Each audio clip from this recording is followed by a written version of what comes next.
Hey everybody, I'm Logan Camden. I'm Carson Barber. I'm Spencer Chiak. And this is Nerd Sesh.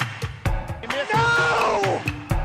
Oh my God! How could he do that? Are you on? Don't answer. What? Charles Darwin. During this podcast, Logan and Carson are going to be talking about their top 10 all-time point guards. I'll be facilitating it, making sure they don't say anything too crazy. We'll start with number 10. The number of times that I've been rejected so far at ASU. Who do you got, Logan? A side note, I also love the witty banner, Spencer. Yeah, good stuff. My top 10, Mr. John Stockton. I'll let you make the case. I think it's egregious, but go ahead. The kind of theme of my list here is I really valued winning, and because Stockton doesn't have that NBA championship, he doesn't have the ring. So that is why he is number 10 on my list. And I respect John Stockton. I respect the assist numbers, the steal numbers. So for the numbers for Stockton, I'm sure you have many more to give me later when he is on your list. He is a Hall of Famer, an 11-time All-NBA player, a 10-time All-Star, 5-time on the All-Defense team, which I really respect. That is insane, 5-time All-Defense. His career numbers, 13.1 points per game, 2.7 rebounds per game, 10.5 assists per game, and I get what you're getting at. Second in in assists per game and first in total assists. You know, it really interests me how you're making an argument that values winning, because I thought I followed a similar logic. And to me, the guy who won the least on this list would be the only guy who never made a finals appearance, that being Steve Nash. Steve Nash is by far the worst multiple-time NBA MVP in league history. He does have the 2 MVPs, but only 3-time first-team All-NBA, 2-time second-team, and 2-time third-team. He's a 5-time assist champ and an 8-time All-Star. Career averages of 14.3 points, 3 rebounds, 8.5 assists per game on an incredibly efficient, I will give him this, 49% from the field, 43% from the field, and 90% from the free throw line. Nash is a brilliant passer. He's one of the most efficient players ever. But what 2-time MVP has ever only had 3 first-team All-NBA honors? Just to break down his MVP selections a little bit. The first one I will actually give him, which is funny because this is actually normally the more contested one. That's when he won it over Shaq in Shaq's first year in Miami. But they had 62 wins. He had a thrilling new style of basketball. So even though he only averaged 15.5 points per game, the NBA loves that kind of stuff. So I'll give it to him. That sort of makes sense. But the second one, I really have no idea why it wasn't Dirk Nowitzki, who actually won the next year. The Mavs won 6 more games. They had 60 to the Suns 54. Dirk averaged 27 and 9 on an incredibly efficient 48% from the field, 41% from 3, and 90% from the free throw line to Nash's 19 and 10.5. And as a side note, I actually think LeBron might have had a better case too. Averaged 31, 7, and 7 on 48% from the field, 34% from 3 that year with 50 wins. So I'll get into the Stockton bit, but I'll let you to respond briefly to my selection of Nash. Stockton doesn't have MVPs, and that's pretty much why I went with it. Stockton, of course, reached the NBA Finals twice and lost both times. Nash never reached the finals, and I get why you're going with that point. Nash has the 2 MVPs, Stockton doesn't, and that is why I have Stockton lower than Nash. You can argue the All-NBA selections and the All-Star nods. Stockton, of course, has more. I get that case. Stockton has less points per game on his career and does not have the 2 MVPs. That's why I'm going Nash over Stockton. Well, I think the scoring numbers are kind of irrelevant. Both of these guys are really made their mark on the league as being some of the great facilitators of all time. But just to make the case for Stockton, he had the 2 finals appearances, 2-time first-team All-NBA, 6-time second-team, 3-time third-team. He's one of only 18 players with at least 11 All-NBA appearances ever. Only 2.8 turnovers per game for his career. Just for context on how great that is, guys like Magic have 3.9, Isaiah 3.8.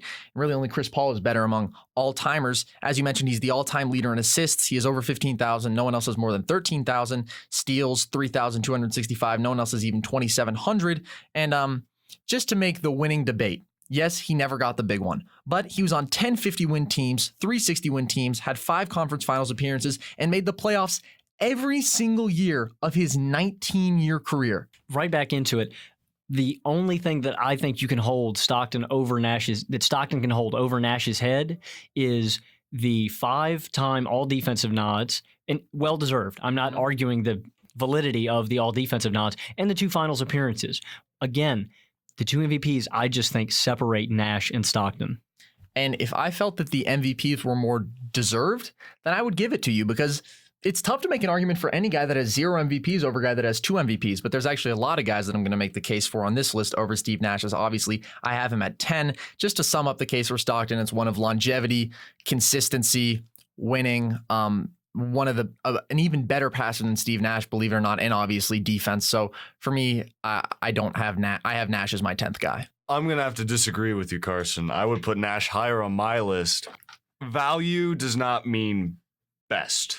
And I think those two MVPs proved he had more value through his career. So I like Nash, just also being a Phoenix guy. I'm going to disagree with that. I think that the MVPs are more indicative of the fact that Nash had a higher peak as far as leading those Suns teams to a lot of regular season success. But long term, it was just Stockton. Stockton was the better player. I like the word indicative. That was nice. Thank you very much.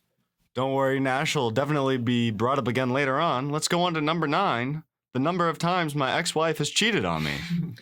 Funny, you say Nash is going to be brought up later on. Nash is brought up now. Nash is my 9th guy. Okay, so I have Walt Frazier at 9. You want me to run down the case for Frazier? Go ahead. Here it is. 2-time NBA champ in 1970 and 1973 with those Knicks teams, 7-time All-Star, 4 first-team All-NBA, 2 second-team, 7 first-team All-Defense, career averages of 19, 6, and 6, 49% from the field and 79% from the line. And in the playoffs, he actually stepped his game up a notch. 20.7 points per game, 7.2 rebounds, 6.4 assists, 51% from the field, 75% from the free throw line. And it was actually a tough choice for me between him and the next guy, but ultimately didn't quite have the longevity. And he was always second fiddle, as of course Willis Reed was a man on that team. And he really benefited from being on a great all-time team, Dave DeBusschere and Bill Bradley. But you're giving me a look. If I'm not mistaken, Willis Reed came in for the second championship, right? Or am I No, Willis Reed was there for both. Who did they trade for? They brought in a guy for the second They might have gotten DeBusschere midway through, but Willis Reed was finals MVP both of those times. Anyways, and just to give you the finals numbers for Walt Frazier, 17.2. Are you thinking of Earl Monroe? Earl the Pearl. That's what I'm thinking of. Earl Monroe was that was a little bit older. Earl Monroe, he was like 6th man on those teams. But anyways, 17.2 points, 7.3 rebounds, 8.3 assists, 51% from the field in the finals. A great player, but as a perennial number 2, can't really crack my top 8. Just barely misses it. I would have Frazier higher, and I do have Walt Frazier higher. So I'm not arguing with you here. No. I just think that you should have Frazier higher. I have Nash at 9 because Frazier won more. Yeah, I don't know. I would have Frazier way higher on my list, and I not way higher. I have Frazier at 8, so I'm not gonna be able to run down the numbers. I think you should accredit Frazier maybe a little more because he has the 2 championships and he was 7-time All Defense.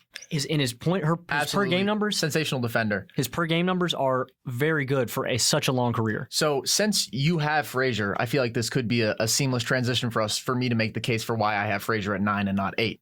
The point guard that I have narrowly above Walt Frazier is Jason Kidd. So Jason Kidd was a 2011 NBA champ, has 3 finals appearances, 5-time first-team All-NBA, 1-time second-team, 4-time first-team All-Defense, 5-time second-team All-Defense, a 5-time assist champ, 12.6 points, 6.3 rebounds, and 8.7 assists per game, along with 1.9 steals per game. Shot 40% from the field and 35% from 3 for his career. Not an efficient guy by any metric, but he's second all-time in assists and steals. And in 2002 and 2003, he single-handedly took those Nets teams to the finals. Those were not good teams. And so that's part of actually my argument for him over Frazier. Also, if you look at his playoff numbers, his finals numbers, 20 from those 2002-2003 seasons, 20.1 points per game, 5.5 rebounds, 8.6 assists. Pretty sensational production in my opinion. So it seems like we have our list a little jumbled. I again have Kidd on my list as well. He's higher up, and I think you should have him higher up. But Walt Frazier, I have Walt Frazier here at 8. I have Kidd higher. Okay. Yes. Okay. I think we see where the conflict is coming from. It's coming from Stockton. That seems like he has jumbled the entire list. Yeah. I have Kidd higher on my list. I think you should as well. He led those Nets teams to final appearances in 2002 and 2003. And I know I said earlier, I don't care about appearing, but those Nets teams were bad. They were bad. And for Kidd to take them there, a 9-time All-Defense, as you mentioned, of course, 4 on the first, 5 on the second, 10-time All-Star, 6-time All-NBA, and as well, Kidd has that ring. Now, it doesn't mean as much because he wasn't the man on that Maverick squad in 2011, but he still does have that ring. Kidd, a fellow Hall of Famer. I think you should have Kidd higher. Interesting. Well, so let me make the case then for John Stockton, the guy I do have at 7, the guy I have above Kidd. I think his case over Kidd is pretty simple. He's far more efficient, better shooter all time, and guess who's number 1 in assists and steals all time to Jason Kidd's number 2 in both? Go ahead, just guess. John Stockton. I believe it's John Stockton. And then also a more consistent winner, also has the longevity. And so I just think that Stockton, I think that you're really disrespecting Stockton here because I understand that he doesn't have the ring, but you're talking about one of the premier players. As I mentioned earlier, only 18 players in NBA history have made at least 11 All-NBA teams. The all-time steals leader, one of the best defenders of all time, orchestrated one of the best offenses of all time with Karl Malone, was on a consistently great team. To me, that means a lot. Kid, I think you at least have to give props. He was an all-around player. He's a better rebounder, and I get it, he's a point guard. Rebounding doesn't mean as much because he's taller. Is that what your point? That's the only reason he's a better rebounder. I'm not going to say better defender. Stockton was a tremendous defender, but I think you can make the case the kid was a better defender. Here, let me make the case against Jason Kidd. Jason Kidd could not shoot a jump shot for the first 8 years of his career. He was a 40% career shooter from the field. Like, we can't just neglect the fact that Stockton was a 51%, 38% guy for his career and 83% from the free throw line. And I'm going to bring it back to the turnover numbers. Kidd has good turnover numbers, but 2.8 turnovers a game to 10.5 assists per game for your career? Are you kidding me? That is unconscious by every metric, by statistical metrics. I think you have to take Stockton. And yes, he was the more consistent winner. I just don't, the only thing for me that Kidd has over him at all is the fact that Kidd made those 2 finals appearances. And I mean, Stockton did the same thing, just he didn't carry a team. And Kidd has that ring as well. Kidd had that ring as a 38-year-old averaging like 7 points a game. But you're saying it doesn't matter at all. Oh, it matters a little bit. It matters a little bit. Doesn't matter enough for me. They both went to the finals twice. Yeah. Kidd has a ring. Okay, here, let me just address the finals thing. So Kidd, it's interesting. It's an interesting trade-off because Kidd took it was more impressive that he took any team to the finals. However, those Nets teams really weren't that good, and they did get thrashed. They lost in 4, and they lost in 6 one other year, which isn't that bad. But those Stockton teams were genuinely competitive and were so good for so long. Wait, are we on number 7 right now? I've been on number 7. Stockton. I haven't even mentioned my number 7. Yeah, make the case for. Okay, so are we done with the Stockton Kidd debate? Kidd's not my 7. Kidd is 6. Oh, very interesting. I have 7 is Bob Cousy. Oh, I have Bob Cousy even higher. I think you can make the case for Bob Cousy because 1957 MVP, Hall of Famer, a 6-time NBA champion, 12-time All-NBA, 13-time All-Star, 18.5 points per game, 5.2 boards, 7.5 assists, 21st in assists per game, and 19th in total assists. So Cousy is difficult to evaluate in part just because like some people are going to naturally devalue the era. But I think if you're looking at the resume straight up, if you're looking at what he accomplished, he's a little higher on my list. I'll get to that in a minute. But Spencer, would you like to bring us to number 6? Yes, number 6, the number of stops the Taylor Place elevator makes per trip. It's a little bit of a college dorm humor for you there at home. So at 6, I have Isaiah Thomas. 6, I have Jason Kidd. Okay, so let me run down the numbers for Isaiah Thomas since we haven't been over them. A 2-time NBA champion with 3 finals appearances, the 1990 finals MVP, a 12-time All-Star, which was every year he was in the league except for his last, 3-time first-team All-NBA and 2-time second team, an assist champ with career averages of 19.2 points, 9.3 assists, and 1.9 steals per game on 45% from the field, 76% from the free throw line. And if we're looking at the playoff numbers, 20.4 points, 4.7 rebounds, 8.9 assists, 2.1 steals, 44% from the field, a much improved 35% from 3, and 77% from the free throw line. And finally, if you will let me, the finals numbers. 22.6 points, 7.9 assists, 2.1 steals, 48% from the field, 46% from 3, and in those 1990 NBA Finals, he had 27.6 points per game, 5.2 rebounds, and 7 assists per game on 54% from the field, shot 11 of 16 from 3 as they swept the Blazers, and of course, that 25-point quarter in Game 6 of the 1988 Finals, which they did lose. He made 3 finals on an injured ankle. Just an unreal moment all time. It seems like 2 guys are really messing up our list, and that being Bob Cousy and John Stockton, because I have Isaiah Thomas higher. I have him at 5. I have Kidd at 6, and we've kind of beat Kidd to death at this point. Isaiah, you have to have him higher, in my opinion. Here, let me tell you why I don't. I think that, as I already mentioned, there is definitely an era bias against Bob Cousy. But if you were running down the numbers, a 6-time NBA champion, an MVP, 13-time All-Star, that's every season of his career, 10-time first-team All-NBA and 2-time second team, an 8-time assist champ, and the numbers may not wow you just because of the different era, but if you're looking relative to his peers, 18.4 points, 5.2 rebounds, 7.5 assists per game, and in the playoffs, he led in points per game 3 times and assists per game 8 times, and he won more than anyone on this list. I think Isaiah was a better assist man, and I value that a little higher. And again, the era he played in was very tough. Isaiah Thomas, 5th in assists per game and 8th in total assists. His scoring numbers are even better than Cousy. Again, I know you keep saying era bias, and that's kind of why I have Cousy a little lower. Isaiah Thomas won in a tough Eastern Conference, a tough opponent every year in the finals in 89 and 90.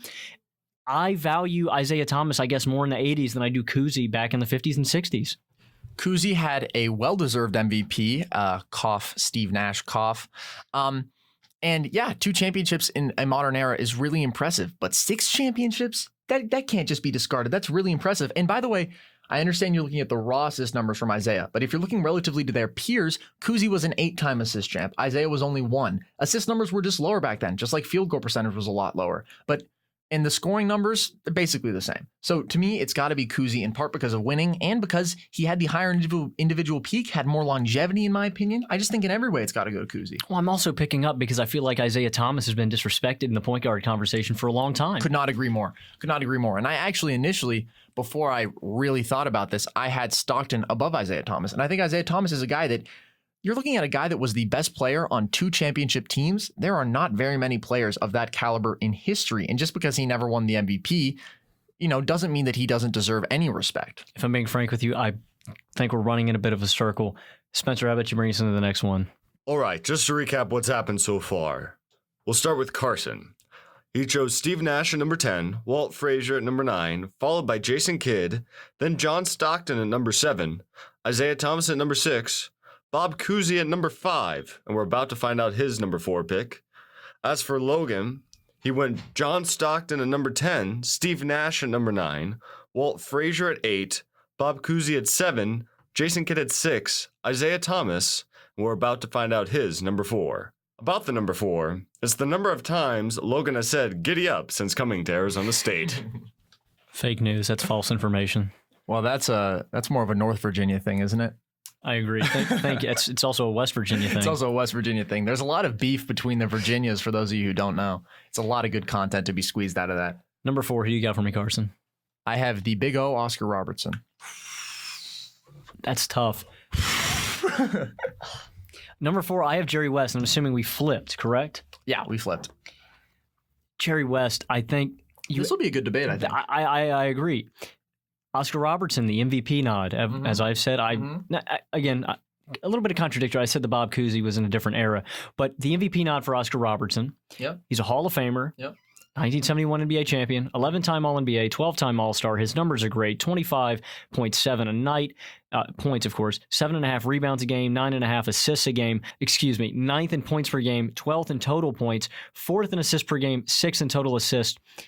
Jerry West's numbers are lower in career points and total assists, and he only has that one ring, the same as Oscar Robertson. Yeah, and even adding a couple more numbers on there for Oscar Robertson, he also made 2 finals appearances, and he could have averaged a triple-double for 4 straight years if he wanted to kick off his career, which is really sensational. But now let me give you the case for Jerry West. Jerry West was the 1972 NBA champion. He had 9 finals appearances. Count them, 9. Unfortunately, came up against that outstanding Boston Celtics dynasty for, I believe, 6 of those times, and then the Knicks the other 2.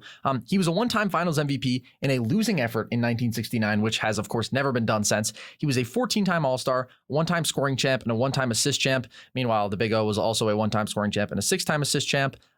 West was a 10-time first-team All-NBA guy to Oscar Robertson's 9, and only 3 people have more appearances than Jerry West ever as far as first-team All-NBA, 2-time second-team, 4-time first-team All-Defense, and 1-time second-team All-Defense. And it probably would be a lot more, but the award was only invented in 1968-69, and then he made it every healthy year after that for the rest of his career. 27 points per game is 5th all-time, 5.8 rebounds, 6.7 assists, over 47% from the field, 81% from the free throw line, and he had 4 different seasons in which he averaged at least 30 points per game. Moving on to the playoffs, he's 9th all-time in total points there, and his 29.1 points per game are 3rd all-time, also 5.6 rebounds, 6.3 assists, 47% from the field, and 81% from the free throw line. And finally, in the finals, 1,679 points. He's the all-time leader by far.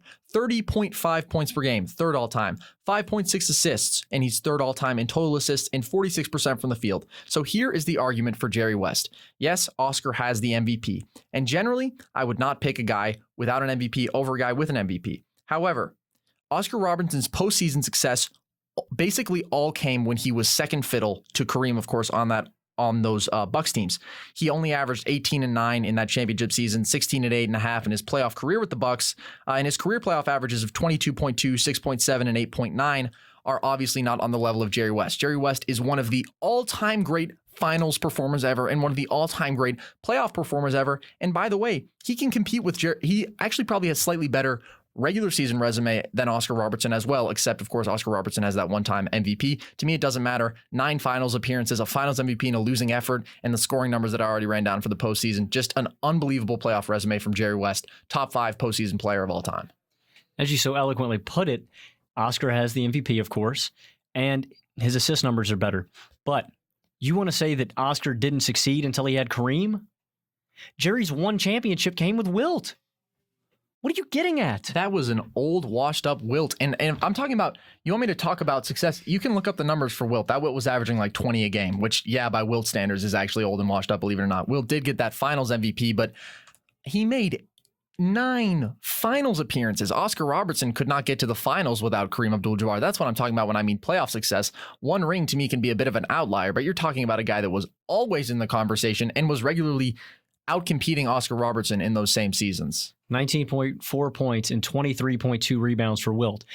The one he won, he wasn't the MVP. And of course, I know what you're going to respond with because it's kind of the same boat for Oscar, but I just don't want you to discredit his championship if you're arguing against your own guy. I'm not discrediting it. I'm nitpicking. That's what you have to do when you're talking about conversation with these all-time great guys. But Jerry West, this is a different conversation to me. You're talking about a guy that made I believe he made 7 finals without Wilt. That's on an entirely different level than a guy that could not get to the finals without Kareem Abdul-Jabbar, who, by the way, was a far superior player than that version of Wilt Chamberlain. That was Kareem at his peak, dominating everyone in the league. Wilt was a good player, but was not what he used to be.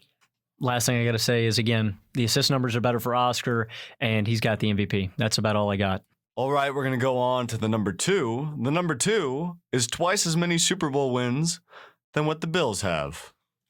That's actually incorrect math. It's infinity times as many. Wow, that was a tremendous setup there, Spencer. I have to give you props. Andre Reed is also the greatest Buffalo Bill of all time. Okay, so at number 2, I have Steph Curry. I imagine you have the same. I also have Steph Curry. Now, I know a lot of people are going to disagree with this. Yeah.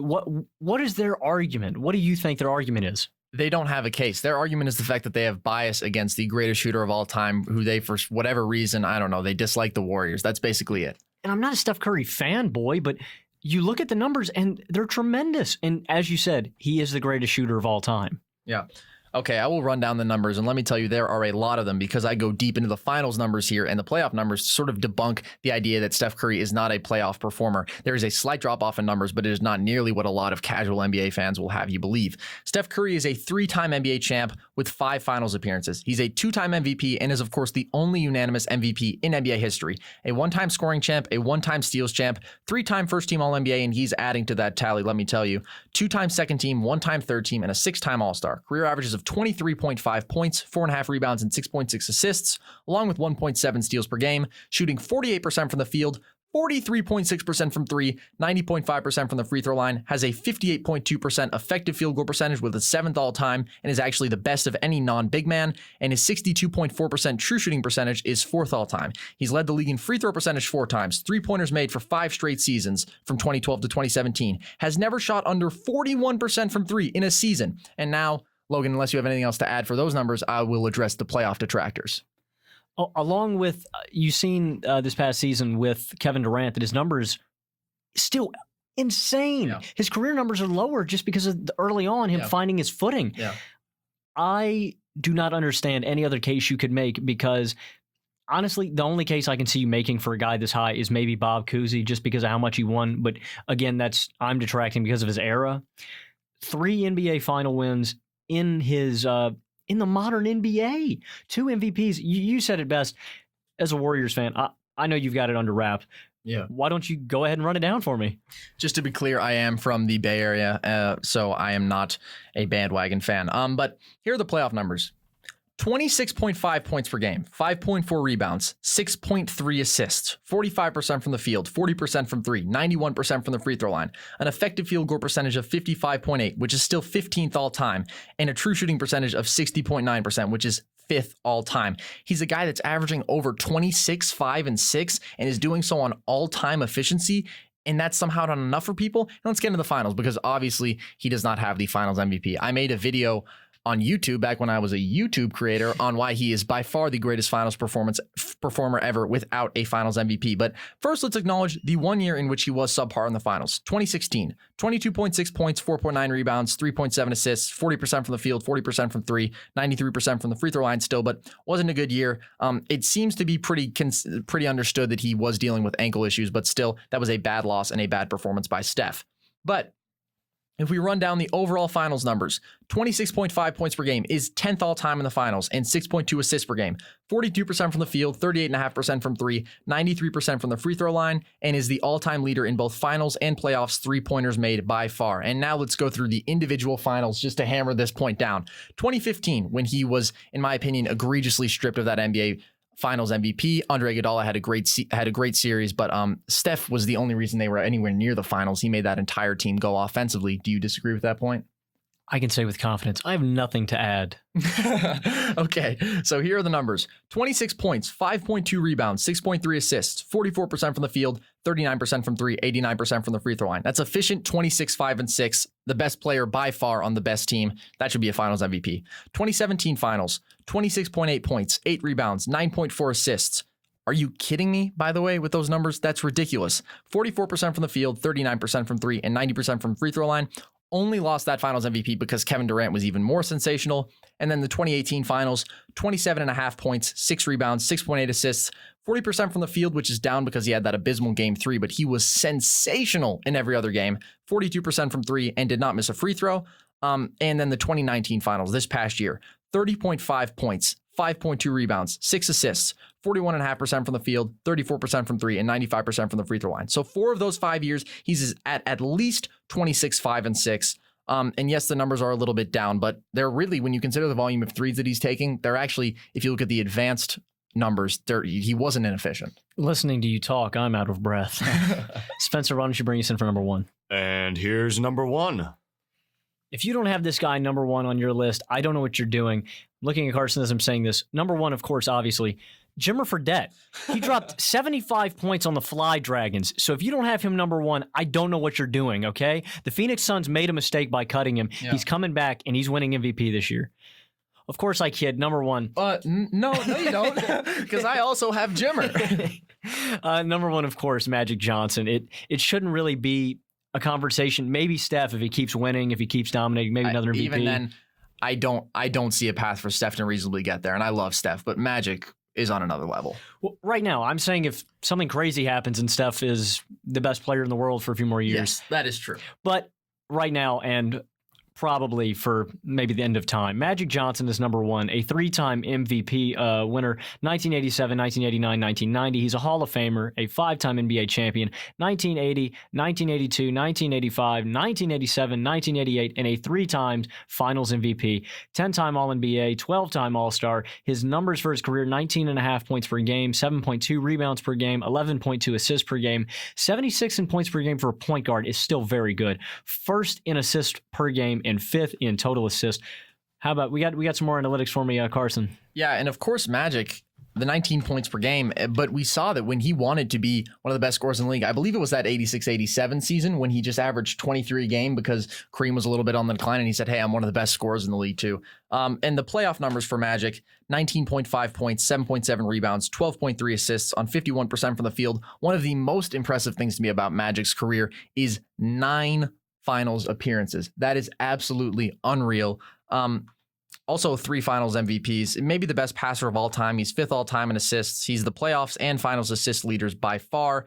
Leader of one of the all-time great offenses, of course, the Showtime Lakers. And outside of that 95-96 season, which was post-retirement from HIV when he came back and played 32 games, the team never won less than 54 games. Like, just unbelievable. And by the way, that year they still won 53. So Magic Johnson is one of the ultimate winners of all time, probably the best playmaker we have ever seen, and a guy who could absolutely score, could rebound. Just, it's not close. Glad we agreed on the top 2. It was a nice change of pace from yelling about a bunch of white guys. I just want to know who your honorable mentions are. I know there's a couple of names I thought of that I can't think of that definitely was not brought up. So why don't you tell me those names? Glad you brought up some honorable mentions because, of course, we can't get to everybody. So the first honorable mention, I think you have to say, is either one of 2 guys, Gary Payton or Chris Paul. I think they're the first name off your list. No question. And a couple of guys, maybe you have more that I'd like to add in. A big shout out to Maurice Cheeks, amazing passer for the time that he was in the. Did he ever play was he ABA as well or just NBA? I don't think he was ABA. Okay, so amazing passer for his time in the NBA. I think you're right. I think I'm getting the time period a little mixed up. And another guy I'd like to add in, Tony Parker, a consummate winner and rock for that San Antonio Spurs franchise. And I believe he won Finals MVP in 07. That is correct. Tony Parker has to be an honorable mention. And I wanted to put him on the list really bad. I love Tony Parker, but I just couldn't put him over a guy like John Stockton or Walt Frazier, Steve Nash. Yeah. And so I knew that you were going to take the obvious guys, so I went with what some might call the next tier, but these are really still all-time great players. I hate to say this one. He is my least favorite player of all time, but Russell Westbrook has to be on this list. He has the MVP, one of the great players of this generation. Unfortunately, I'm disgusted by his play style and his personality and all of that. But next up, Dennis Johnson, of course, one of the great players on those Celtics teams. Also on the 78-79 Sonics, he was the Finals MVP and maybe the best player on that team. One of the great defensive point guards of all time. Then you have Nate Archibald, who averaged one season something like 34 points per game and like 10 assists per game or something. He led the league in both, which is sensational. I have both of the Hardaways, Tim and Penny. Penny obviously had the abbreviated career, but I believe 4 All-NBA appearances or something like that in like the first 5 or 6 years when he was actually healthy. A monumentally talented player who unfortunately injuries destroyed. And then Tim, one of the great point guards of the 90s. And then Chauncey Billups, the 2004 Finals MVP, named Mr. Big Shot, and a great clutch player and a consistent guy who also won. That's about all I got. What about you guys? I'm feeling pretty good. I don't know what that was. I have been Logan Camden. I've been Carson Breber. And I was Spencer Chiak. This has been Nerd Sesh. Please make a note to follow us on Twitter at nerd_sesh and on Instagram at nerdsesh.